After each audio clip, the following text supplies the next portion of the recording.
Hello दोस्तों, मृतका का परिजनों का आरोप है कि उसका पति बहुत ज्यादा शराब पीता था और हमेशा मारता रहता था। किसी भी बातों पर कमी निकालकर वो हमेशा की तरह पीटता रहता था और रविवार को भी शराब पीकर आया और सब्जी उसे पसंद नहीं आई। पहले तो उसने बहुत मारा, उसके बाद उसने जिंदा जला दिया। उत्तर प्रदेश के बांदा में एक सनसनी खेल सामने आया है। यहाँ एक पति ने अपनी पत्नी को इसलिए जिंदा जला दिया क्योंकि उसे पत्नी के हाथों से बनी सब्जी पसंद नहीं आई थी।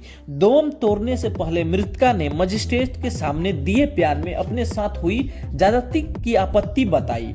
इस मामले के सामने आने के बाद हर कोई सोच में पड़ गया, आखिर कैसे कोई इंसान जानवर बन जाता है। बस इतना सा बात था कि उसे खाना पसंद नहीं आया और वो अपने फैमिली की रोशनी बुझा दिया। अब उसे खाना कौन देगा और उसके बच्चों को कौन देखेगा। उसने अपना क्रोध की वजह से अपना परिवार को समाप्त कर दिया, सिर्फ सब्जी की वजह से। आखिर समाज में कब तक चलेगा महिला पर अत्याचार। पुलिस ने इस मामले में मुकदमा दर्ज कर मृतका बांदा नगर कोतवाली के अंतर्गत कोटला मोहल्ला की निवासी थी। 30 साल के जोगमाया के पति मुकेश अक्सर उसके साथ मारपीट तथा गाली गलौज करते थे, फिर भी पत्नी कुछ बोलती नहीं थी और बर्दाश्त करती रहती थी। उनका कहना था कि वो खाना अच्छा नहीं बनाती थी, उसके द्वारा सब्जी ठीक से नहीं बनाई जाती है। मृतका के परिजनों के अनुसार जोगमाया को उसका पति बहुत प्रताड़ित और परेशान करता रहता था। रविवार के दिन उसका पति शराब पीकर घर पर आया और पत्नी को बेरहमी से पीटने लगा।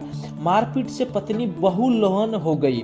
वो अपने पति से मारपीट न करने की गुहार लगाती रही, लेकिन फिर भी पति नहीं मान रहा था और वह बोल रहा था कि आज तुझे जिंदा जला देंगे। इस बात की पुष्टि पड़ोसियों ने की। उनका कहना है कि आए दिन उसका पति उसके तरह तरह से मारता पीटता रहता था। कई बार मृतका ने अपने परिजनों को फोन लगाया। उन्होंने कई बार आकर मुकेश को समझाया, लेकिन वो नहीं सुधरा। रविवार के दिन उसने पत्नी से कहा कि तुमने सब्जी सही नहीं बनाई है।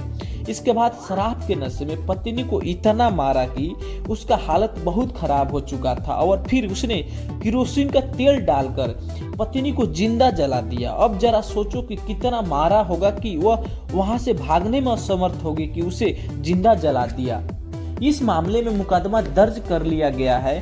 पुलिस ने शव को कब्जे में लेकर पोस्टमार्टम के लिए रानी दुर्गावती मेडिकल कॉलेज में भेज दिया है। इस बारे में जब पुलिस अधीक्षक अंकुर अग्रवाल से बात की गई तो उन्होंने कहा इस मामले में दोषी के खिलाफ सख्त कार्रवाई की जाएगी।